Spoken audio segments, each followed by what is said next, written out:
இன்னும் ஒரு வாரத்துக்கு ஆஃப் இயர்லி லீவ் வரப்போகுது. எங்கள் மணிக்குட்டி என்ன தான் பண்ண போகிறாளோ தெரில. போய் போய் அந்த பெரிய கேட்டை எட்டி யார் போகிறா அப்படின்ட்டு சின்ன பிள்ளைங்க ஓட்டமாக ஓடி விளாடுங்களா, அதை பார்த்து பார்த்து குழப்பா. ஒரு ரெண்டு நிமிஷம் கூட இருக்க மாட்டா, மறுபடியும் ஓடி போய் எட்டி பார்ப்பா. அதுக்கு தான் அவளை அந்த கேட்டுக்குள்ளே போட்டு போட்டு பூட்டி வைக்கிறோம், அங்கிட்டாவது போய் விளாடட்டும் அப்படின்னு சொல்லிட்டு. இந்த கேட்டுக்குள்ளே வச்சோம்னா போய் போய் எட்டி பார்த்துட்டே இருப்பாள். இன்னும் 10 நாளைக்கு கத்தி ஜீவனைத்தான் கொடுக்க போகிறா. என்ன பண்ண போகிறாளோ தெரில. பாவமாக இருக்குது இவ்வளோ நினச்சாலேமோ. என்ன பண்ண பிள்ளைங்களுக்கு தெரியாது, அவங்களுக்கு லீவ் விட்டாலே விளாட ஆரம்பிப்பாங்க. அது மாதிரி இவள் லீவ் விட்ட உடனே அவங்களுக்கு லீவ் விட்டால் இவளுக்கு குலைக்கிறதுக்கு டியூட்டி வந்துடுது போல். அப்படி டியூட்டி சாப்பிடக்கூட மாட்டா. மறுபடியும் ஓடி ஒரு செகண்டு ஒரு செருப்பு சத்தம் கேட்டுறக்கூடாது. அந்தளவுக்கு எங்கள் மணிக்குட்டி டியூட்டியை கரெக்டாக பார்ப்பா.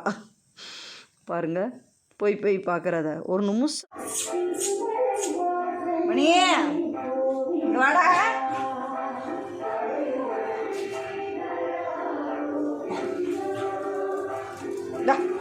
சாப்பிடு. ஏய் சாப்பிடு.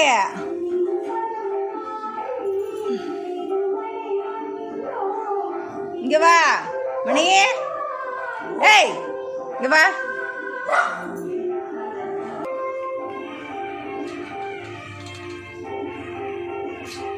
சாப்பிடு சாப்பிடு, படக்கும் சாப்பிடு.